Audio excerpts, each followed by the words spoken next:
नमस्कार, lead India publishers association में आपका स्वागत है। मैं हूं डॉक्टर तरुणा एस गौड़। स्वस्थ लोकतंत्र के 4 पिलर होते हैं, जिनमें से चौथा पिलर यानी कि चतुर्थ स्तंभ मीडिया को माना जाता है। और आजकल एक 5वां पिलर भी हो गया है, जिसे कहते हैं डिजिटल मीडिया। ये बहुत ही स्वतंत्र रूप से चल रहा है। इसके ऊपर कोई कॉरपोरेट का दबाव नहीं है, ना ही कोई नीतिगत दबाव होता है। इसीलिए जनता की खबरें निर्बाध रूप से पब्लिक प्लेटफॉर्म्स पे आ पाती हैं। लेकिन यहाँ पर बहुत सारी प्रॉब्लम्स हैं। जो डिजिटल माध्यम से जुड़कर पत्रकारिता कर रहे हैं, उनके सामने बहुत सारे सवाल खड़े हो जाते हैं कि क्या कानून है, क्या रजिस्ट्रेशन है, क्या वो फर्जी है। इस तरह के बहुत सारे सवाल होते हैं। तो आज हम बात करेंगे डिजिटल मीडिया के क्या कानून हैं। तो सबसे पहले आपको ये जानना चाहिए कि अभी जो डिजिटल मीडिया है, उसके लिए कोई ऐसा कानून नहीं है जो कि ये बताता हो कि डिजिटल मीडिया यहाँ से रजिस्टर्ड होता है।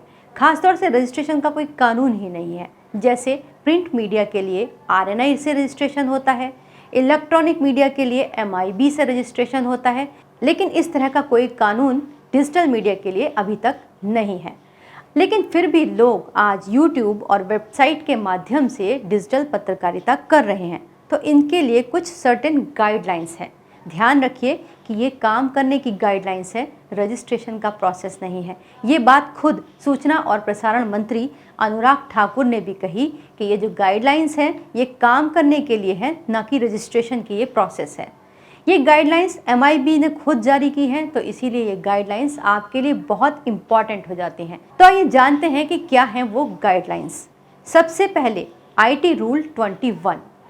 25 फरवरी 2021 को सूचना और प्रसारण मंत्रालय ने एक नोटिफिकेशन जारी किया था। उसमें ये बताया गया था कि अब से जितने भी डिजिटल प्लेटफॉर्म्स हैं, ओटीटी प्लेटफॉर्म्स हैं, वो आईटी रूल 21 का पालन करेंगे। और उसके अंदर कुछ गाइडलाइंस दी थी कि आईटी रूल के अंदर उन्हें क्या करना है। तो उसमें 2 लेवल बताए थे। पहला कि डिजिटल प्लेटफॉर्म से जो फॉर्मली पत्रकारिता कर रहे हैं, उन्हें अपनी एंटिटी यानी अपनी कंपनी के बारे में, पूरी पहचान के बारे में इंफॉर्मेशन देनी है एमआईबी को।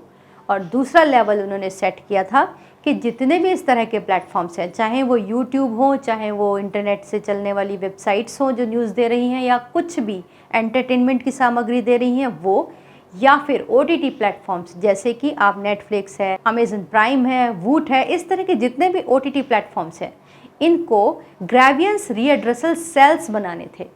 तो हम यहाँ बात केवल डिजिटल माध्यमों की करेंगे, जो कि न्यूज़ पोर्टल्स हैं। तो उनको भी अपना ग्रेवियंस सेल बनाना था। ग्रेवियंस सेल का मतलब ये हुआ कि सपोज़ आपका चैनल चल रहा है, जब आप उस पर खबर डाल रहे हैं, तो हो सकता है किसी न किसी को उन खबरों से परेशानी हो। तो जब परेशानी होगी तो वो क्या सीधा एफआईआर करने आपके खिलाफ पुलिस स्टेशन जाए? उससे बेहतर है आप वहीं पर एक माध्यम दे दीजिए कि अगर आपको हमारी खबरों से कोई तकलीफ़ है, तो आप हमारे इस कॉन्टैक्ट पर्सन से इस नंबर पर बात कर सकते हैं। तो ये है ग्रेवियंस रीएड्रेसल सेल का पर्पस। तो इस तरह से यहाँ पर जो आपको आईटी रूल 21 के अंतर्गत जो गाइडलाइंस है, अगर आप उनका पालन करते हैं तो आपको कोई परेशानी नहीं होगी। अब इसी के अंतर्गत इसी के साथ दूसरी जो इम्पॉर्टेंट गाइडलाइन है, वो है प्रेस काउंसिल ऑफ इंडिया की। प्रेस काउंसिल ऑफ इंडिया यानी भारतीय प्रेस परिषद, यही गाइड करती है भारत के अंदर जितने भी पत्रकार हैं या अखबार हैं, तो वो ये गाइड करती है कि उन्हें किन चीज़ों का पालन करना है, क्या उसूल है, क्या सिद्धांत है, क्या मानदंड है, कैसे कवरेज करनी है। इन सब के बारे में हमने विस्तार से पहले भी वीडियो बनाए हैं, आप देख सकते हैं। तो प्रेस काउंसिल ऑफ इंडिया ने एक पूरी गाइडलाइन दी हुई है, जो उसकी वेबसाइट पर भी है। पत्रकारों के आचरण को लेकर उसका पालन करना भी डिजिटल मीडिया के लिए बहुत ज़रूरी है। तो ये दूसरी गाइडलाइन है।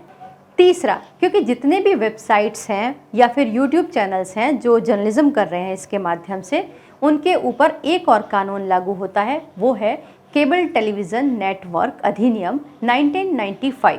1995 में ये कानून आया था और इसमें ये बताया गया था जो भी लोकल चैनल केबल के थ्रू चल रहे हैं, वो किन कानूनों का पालन करेंगे, तो वो यहाँ पर दिए गए थे। उसके कानून भी बहुत विस्तार से बताए गए हैं। हमने पिछले वीडियो में उसको डिस्कस किया था। अगर आपको ये देखना हो तो आप पिछला वीडियो देख सकते हैं।